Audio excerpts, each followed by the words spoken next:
Hey everybody, it's Karen McLaughlin here, certified personal trainer in Hamilton, Ontario, helping you to find your fitness groove.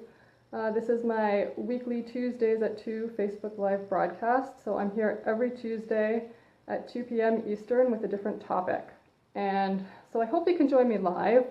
If you're not able to do that though, that's okay. These videos are going to be available for you whenever you're ready to watch them. All you got to do is click over onto my Facebook profile and then click the More tab that's beside to the right of my profile picture, and there'll be a videos comes up, and just click on that, and that will give you access to all of my Facebook Live videos. So this is my second one, and last week I spent a long time talking about habits. Actually, I was really surprised. I went on for 45 minutes and I had no idea until I was finished the broadcast that it was that long. So for those of you who joined me, I'm sorry it was that long. I had no idea. I was thinking I was going to go 20 to 25 tops. Apparently I had an awful lot to say about habits, and that's what happens when you get me talking about something that I'm really interested in, because I could have actually gone on for twice that time. Probably no. I left out a lot of stuff that I could have talked about and I didn't.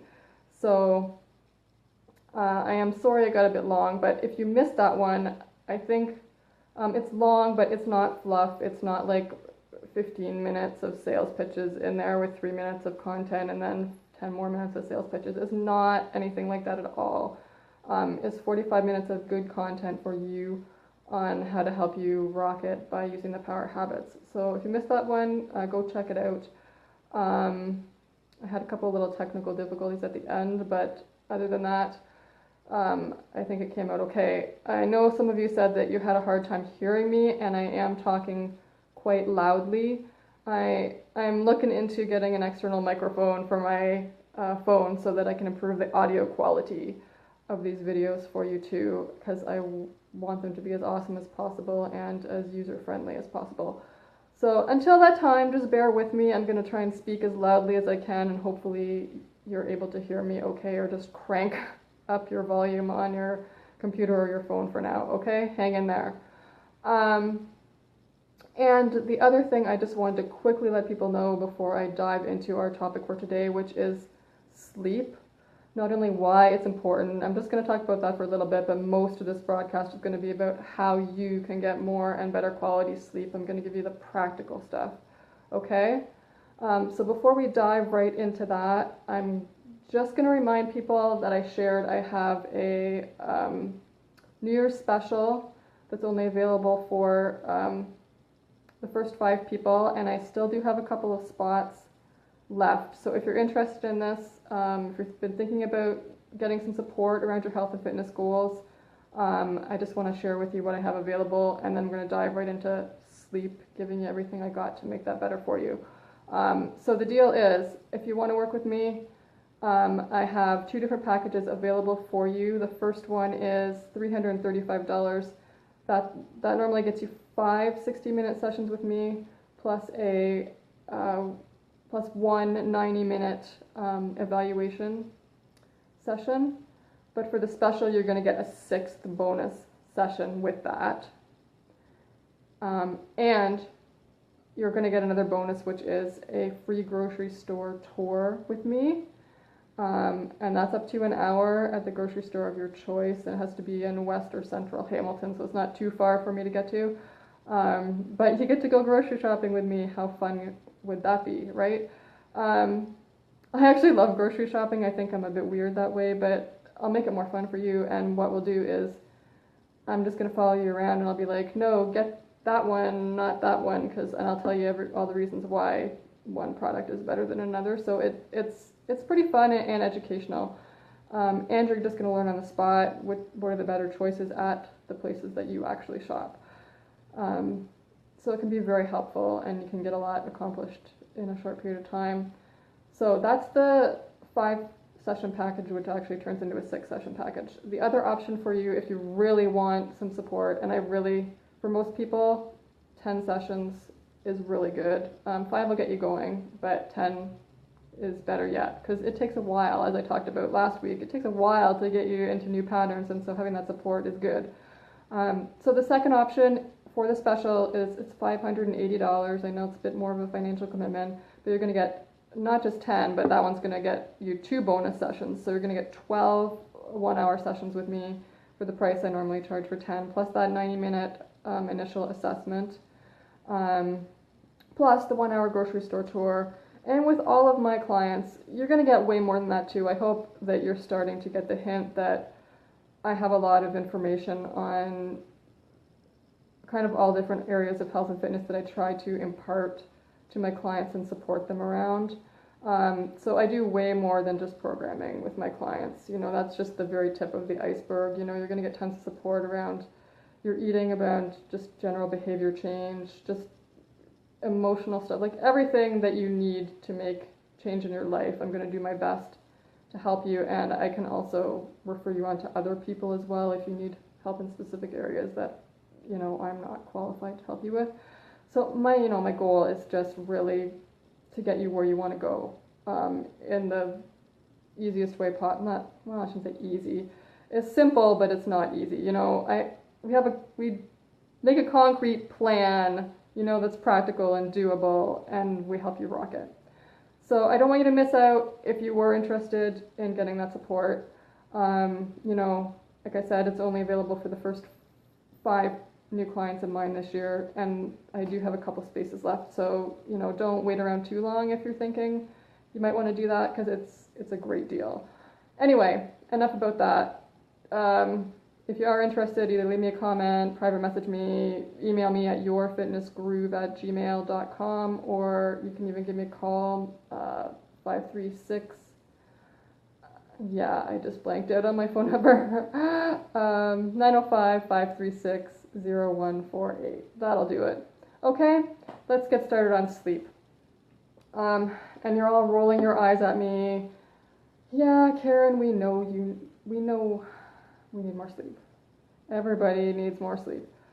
We're all a sleep-deprived society right now, but we kind of joke about it, and we don't take it that seriously. It's like, yeah, I'm tired. I'm always tired. I'm going to be tired for the rest of my life. Everybody else is tired too. What's the big deal? Well, it is a big deal. Sleep is really, really, really important. You know, I could say really a lot of times, but you get the point. If you're not getting enough sleep, to be blunt, it's affecting every area of your life, and you might not even realize it, because most of us have not gotten enough sleep for so long that we forget what it is like when we're well rested, and we've just kind of gotten used to the status quo. And, you know, sleep researchers are finding there's more and more things that affect the body when we don't get adequate sleep. First off, and this is pretty obvious, you know, sleep affects your ability to attend to all of the other, what I call fundamentals in your life. And other people use that terminology too, so you may be familiar with it, fundamentals.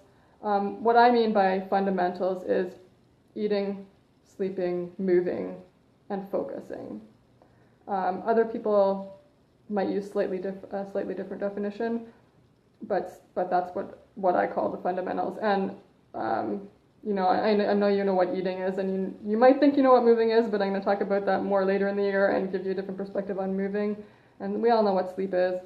And focus, which is my 4th fundamental, that kind of encompasses your ability to be mindful, to be present, to focus and attend to what's actually going on, to have long periods of deep concentration where you can work and be creative. So sleep, if you're not getting enough, it's affecting your ability to make the right eating choices. It's affecting how much and what quality of movement you're getting throughout your day. And it's definitely, we all know it's affecting our concentration, right? Like when you're tired, you can't focus on anything. It's hard to be present and mindful when you're exhausted. So, you know, you can't really achieve any of your other goals that well if you're sleep deprived. I mean, your willpower is non-existent too, right? So that's the basics of it, right? But, we're learning so much more about how sleep affects our, well, everything. I mean, physical, mental, emotional, spiritual, like the whole 9 yards. But from even just a physical perspective, not getting enough sleep, it's messing up your hormones. Like, a lot of the really important hormones in your body are just thrown out of whack when you're not sleeping properly. So things like your insulin sensitivity, it's messed up when you don't get enough sleep. So, it's putting you into a scenario where you're promoting more fat storage. Your cortisol level is, that's a stress hormone, one of our major stress hormones. So it gets significantly increased if you're not getting enough sleep. So that's not good either for either like fat storage or just, you've got, we all know stress hormones flowing at high levels throughout our body. It does a lot of bad things. So that's not good either. And it affects the hormones that control your hunger and satiety signals. So if you're trying to lose weight and you're not getting enough sleep, not only are you putting yourself into a hormonal state that is promoting fat storage, the complete opposite of what you want, but also it's throwing all your signals for when you're hungry and when you're full out of whack.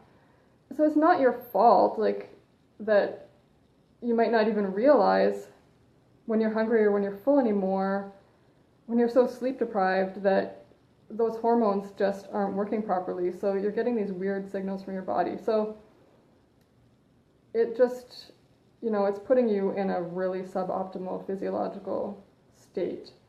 The other thing that's very fascinating with brain research is that your brain, they've found, I think fairly recently, I just have started reading about this in the last little while, but what your brain actually does while you're sleeping is basically it sends out the little guys with the scrub brushes to clean everything up, kinda.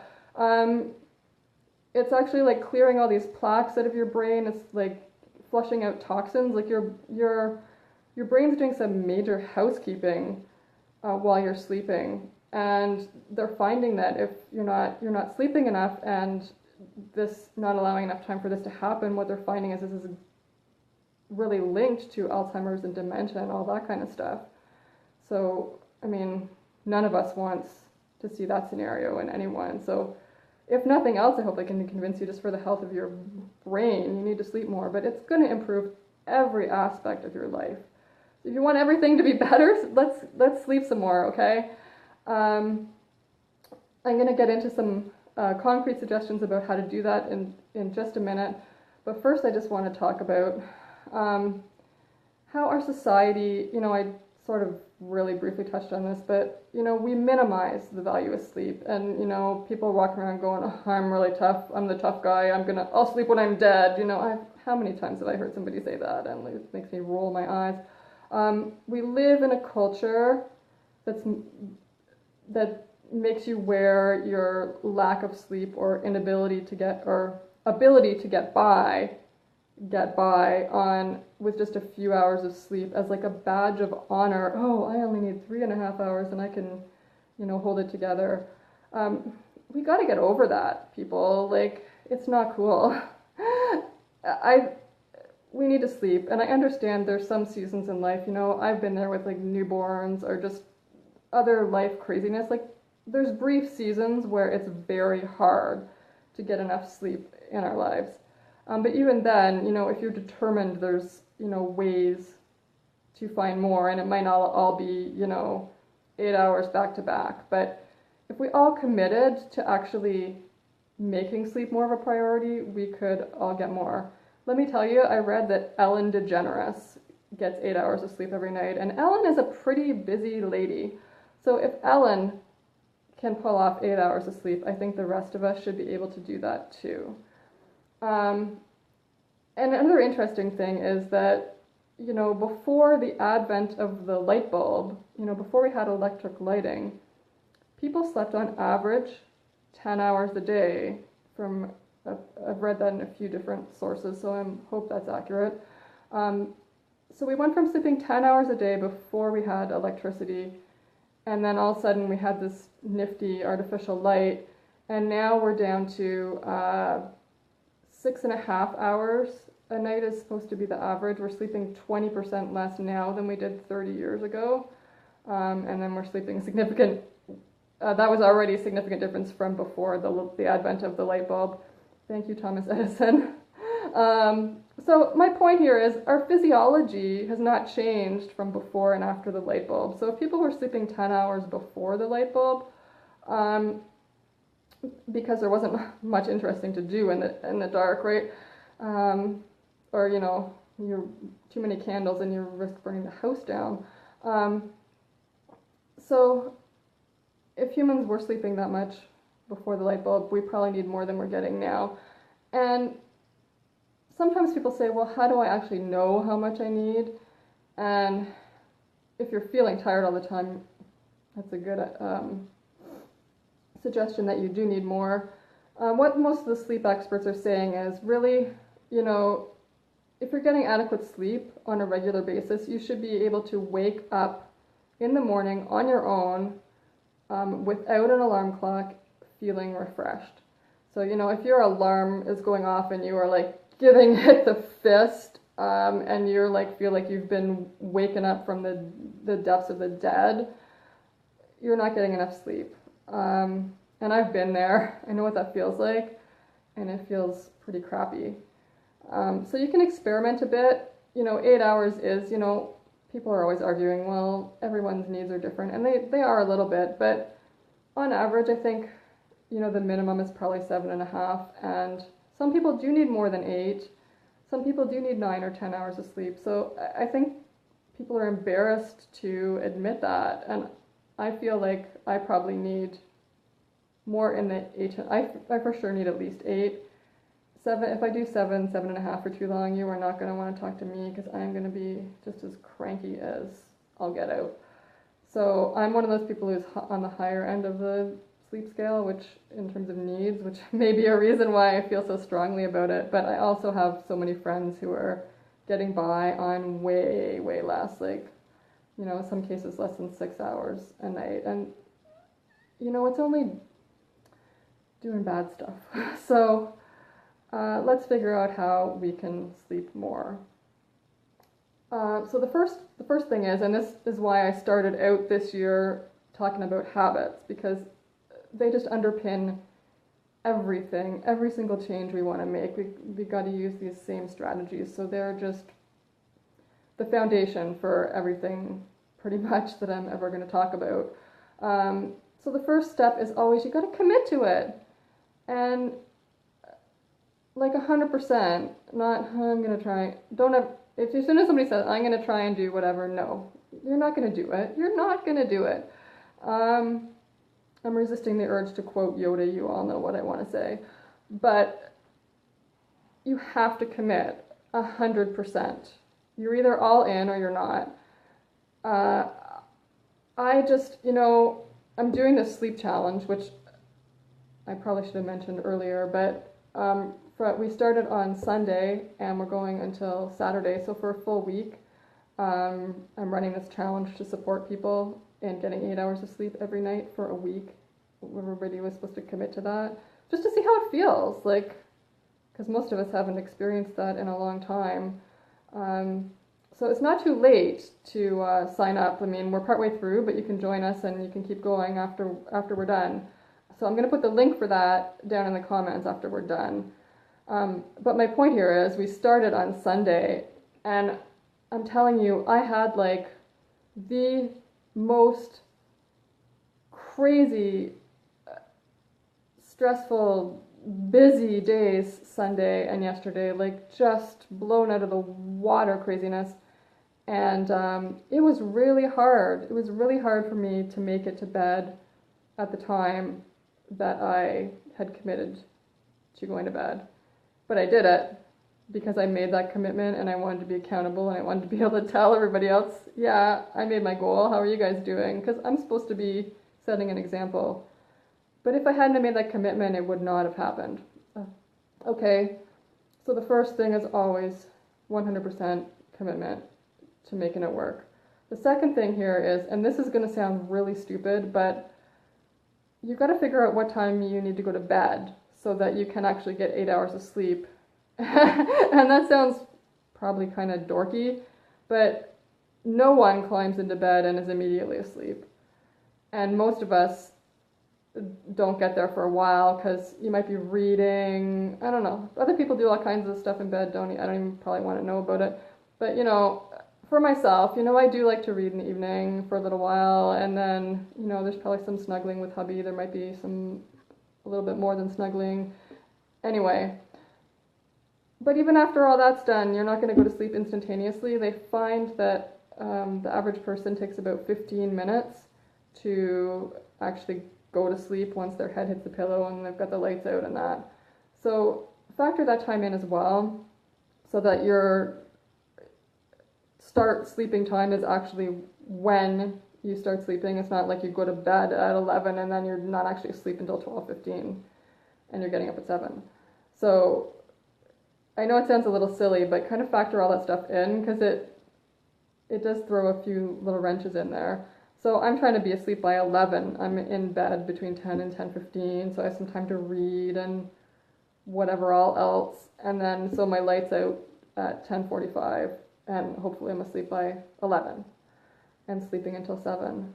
So that's how it personally works for me. Now, if I know that I want to read for longer because I'm in the middle of some really engrossing book or whatever, hit the sack a little earlier even. Okay? So, those are the first two things. Commit and figure out what time. Okay? So, once you have that time, that's like you're, emblazoned in your brain. I'm in bed at whatever. I'm in bed at 10:15. I'm in bed at 10:15. But there's a lot of things you can do within your environment to help yourself to get a better sleep. So I'm going to talk about a few of those. None of them are super hard, but some of them may take a little bit of your attention and focus to get it under control. One big thing that I like, and more people are becoming aware of this, but I like to talk about it for people who don't realize yet, it can really impact you.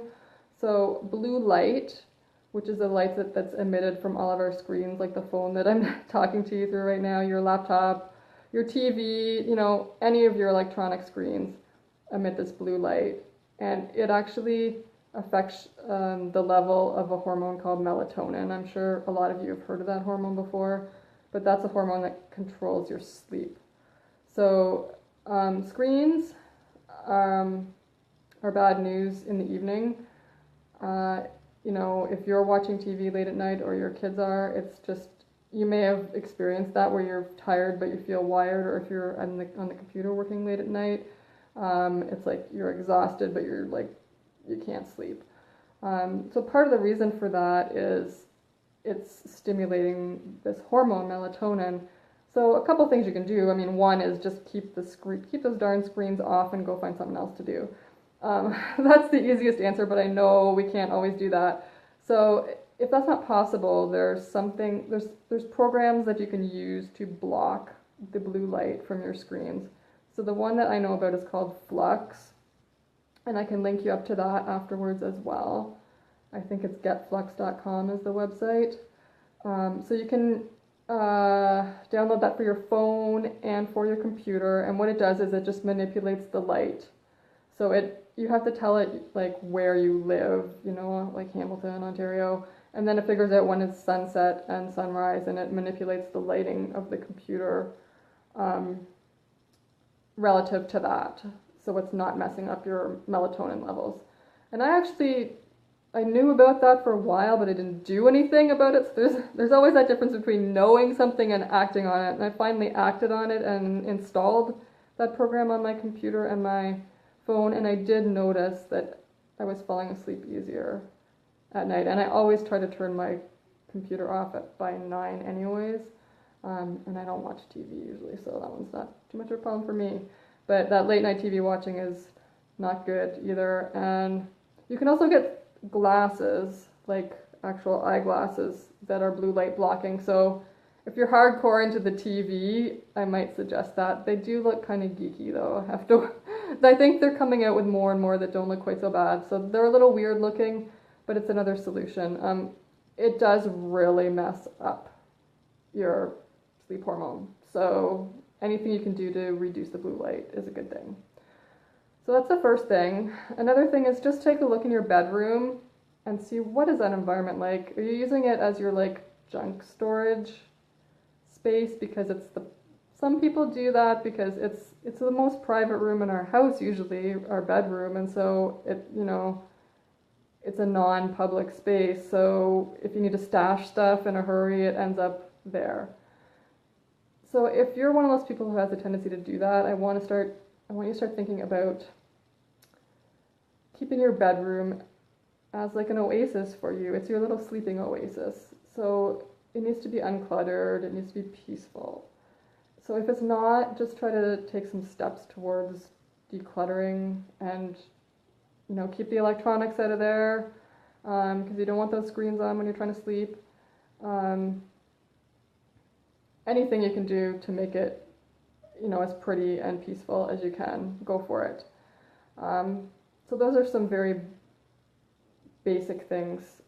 And another one is, well, there's a sort of, this goes in as like the trilogy of the sleep environment. So one of the big sleep experts whose stuff I read, he says, it's a cave. Think of it as being a cave, like you're sleeping in a cave. It should be dark, cool, and quiet.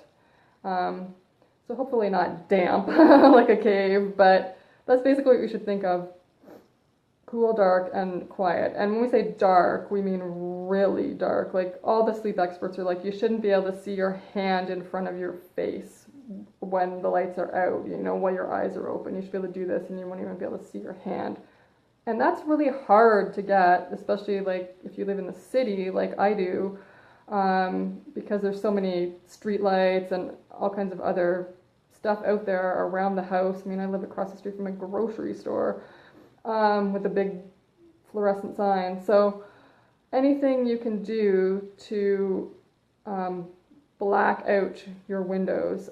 Ideally, you can invest in like what's called blackout blinds, but if you can't afford that, like I've heard people say, you can tape like tin foil over your window, which I know is kind of a pain because then you'd have to take it down in the morning if you want the light in there. But anyway, think about what might be a sensible feeling solution for you to get it as dark in that room as you possibly can. You want it like pitch black.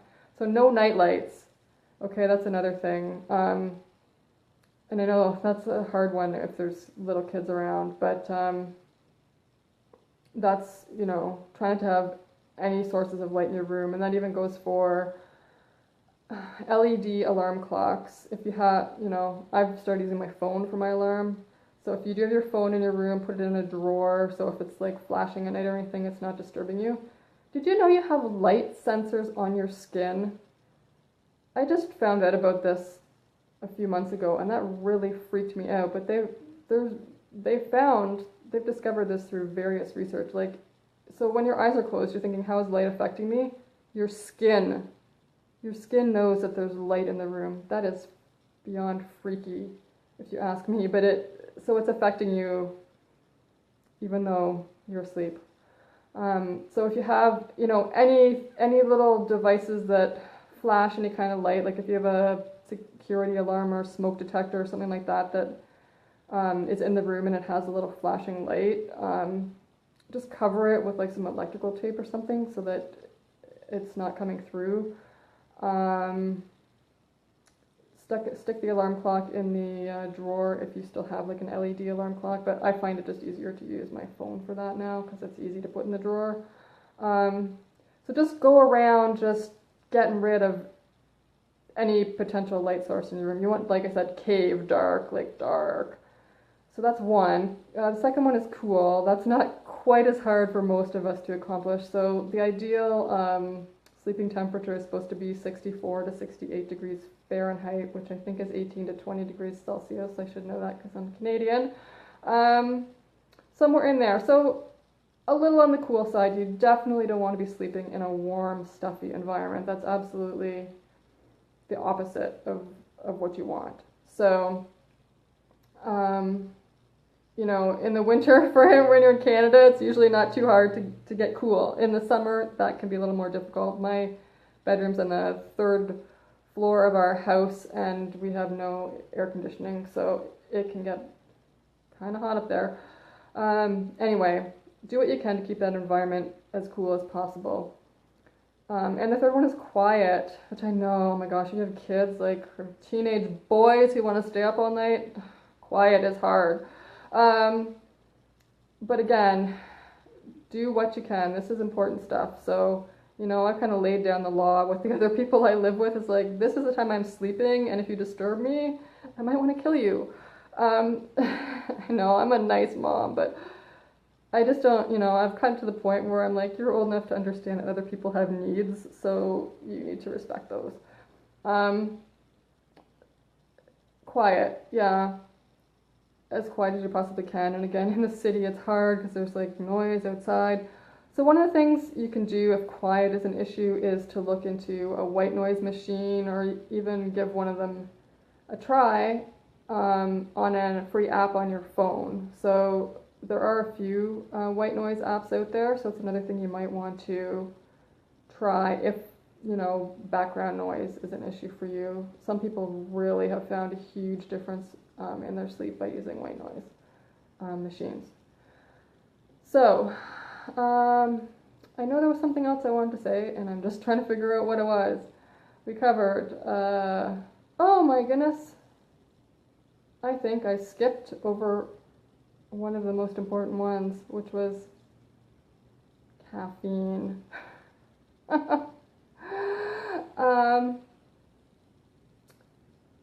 I'm not going to tell you to give up coffee. Don't worry about that, because I am a coffee lover myself. It's the sacred black liquid in our house. So the key is not to give it up totally, but you have to limit how much you're drinking and when you're drinking it. So ideally, you want to have no more than 2 to 3 cups of coffee or other caffeinated beverages a day, and you want to stop drinking it by noon. Yeah, I know, noon. I'm sorry. I really am, but that's as late in the day as you should really be having coffee. And the reason for that is that caffeine has a 10-hour half-life, which means it stays in your system forever. Can you guys hear my cat yowling in the background? I apologize if you can. Anyway, she's upset about the coffee too. Yeah, caffeine stays in your system for a long time. So that's why you shouldn't drink it late at night. And I can hear people, and there's somebody watching this going, caffeine doesn't affect me. I used to be like that too. I'm sorry to tell you this, but they've done research that shows that even people who think that caffeine does not affect them in the least, they can sleep like a baby after drinking it. They measured the sleep quality of those people after drinking caffeine. No, they don't have good sleep quality. They swear up and down that they slept perfectly fine, but in the lab they measured their sleeping and the quality was not good. So even if you're one of those people, I really encourage you to assess your caffeine habits. And I know it's hard. For many years, I was drinking coffee in the late afternoon and the early evening, thinking, oh, it doesn't affect me, blah, blah, blah. Well, I decided to give it a shot, and I do drink usually only 2 cups of coffee now, and I'm done by noon. And I notice now, because I've been doing it for long enough, if I'm out and I'm like, oh, it's 2 p.m., it won't hurt that much. If I have a coffee with a friend or whatever, it does affect my sleep quality, and I can see it because I've been long enough now without it. So again, it's just another thing you've got to, it's a hard one, I know, like a lot of us really get so much enjoyment out of that little hit of caffeine that we get. I really used to look forward to my afternoon one in particular, but you know what? I have more energy and I'm sleeping better. And now I have herbal tea in the afternoon. And I know some of you are thinking, herbal tea versus coffee, come on, lady, like, that's ridiculous. I really enjoy that herbal tea now. And I enjoy sleeping better, and I enjoy not having those weird energy slumps anymore. So it's worth it. It's another thing, if you're going to do it, you just got to commit to it and do it. It all comes back to habits, doesn't it? Okay, I think I've gone on for quite a while now. So I have one more thing I wanted to talk about, rituals.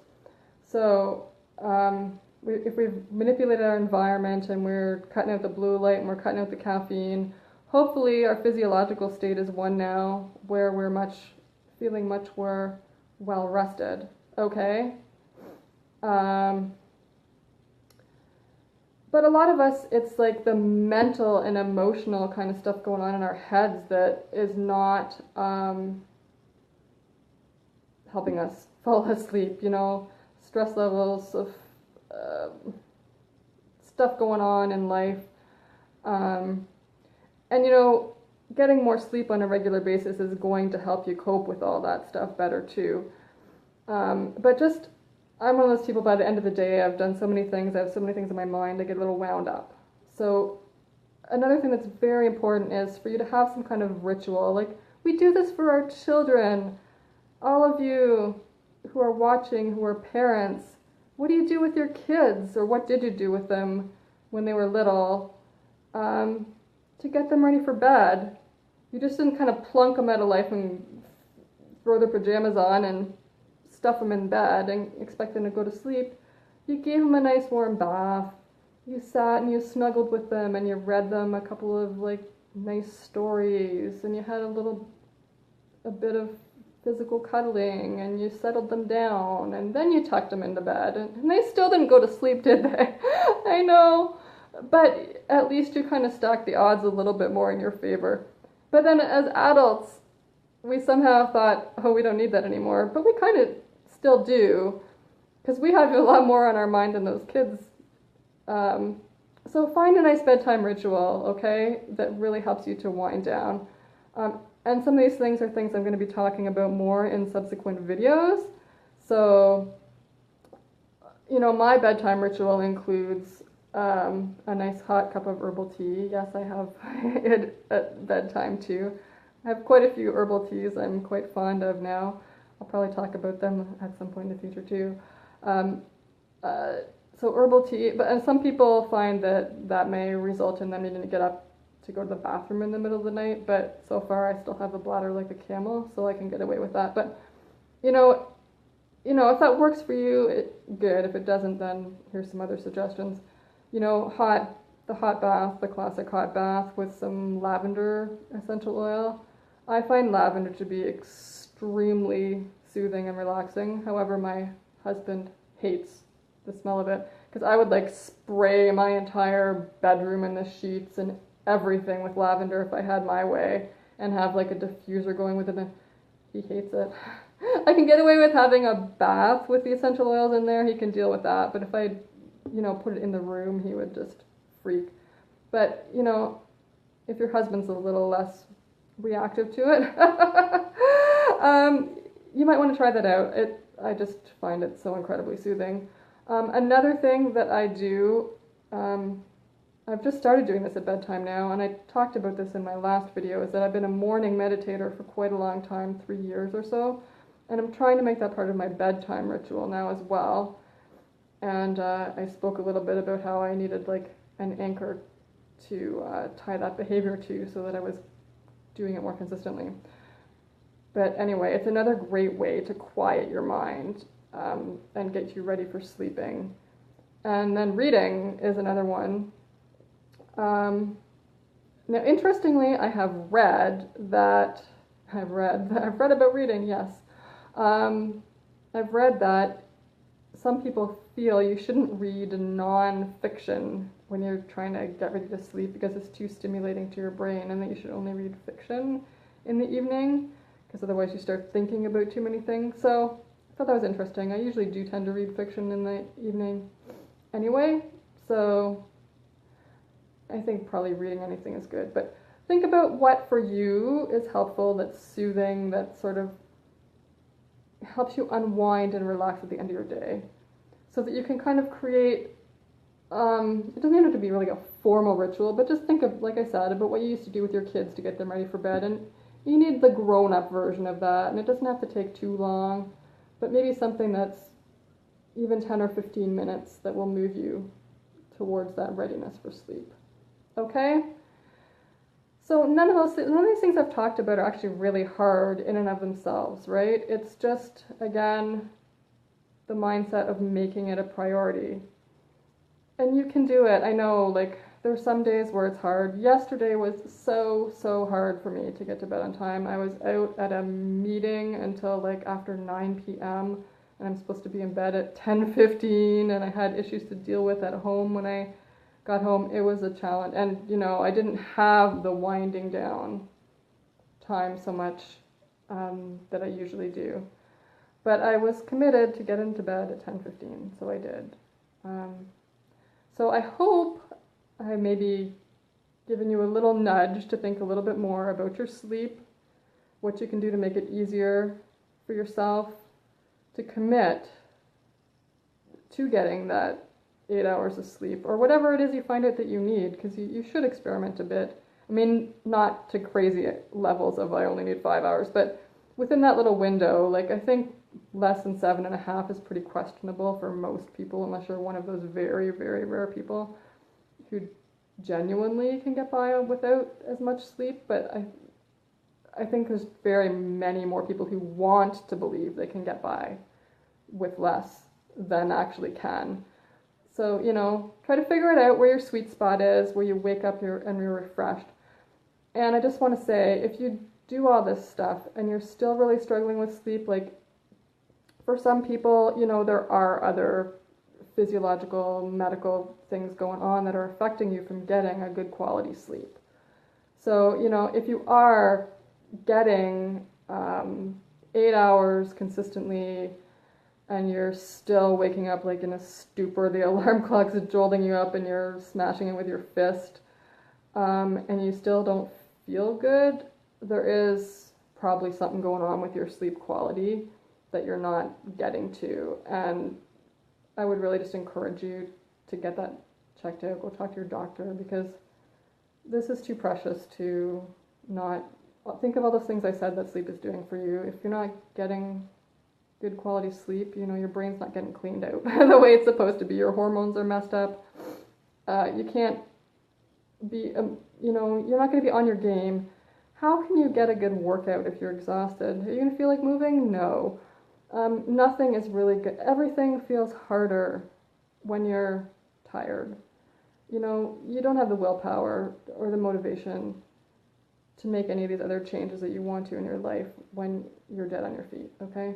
So promise me you're going to give this a shot. Oh, and I meant to mention, because I shared about the wonderful little habit tracker that I use last week, which is called Loop, L-O-O-P, habit tracker. Super easy little guy to use. You can just install it on your phone, but if you want to work on your bedtime, put that in there as one of your habits, bed at 10:15 or whatever your sweet spot time is, and then you can track it, and then it'll give you a nice little graph of how successful you're being with your bedtimes. Yeah, so I think that is finally everything I have to say for today. As always, please, if you have questions, comments, like I said, I have a hard time reading this stuff on my phone while I'm talking, partly because I normally need reading glasses to read stuff on my phone, and partly because it's just too distracting for me to try and read what's going on there while I'm trying to think of what I'm trying to say to you guys. So please leave questions in the comments, or you can private message me, or you can email me at yourfitnessgroove@gmail.com. And, if you have any suggestions for anything else you'd like me to ramble on and on and on about in future sessions of my Facebook Live broadcast, please let me know that too. So that's it for today, and I hope you guys have a fantastic day and get some amazing sleep. Okay? Bye for now.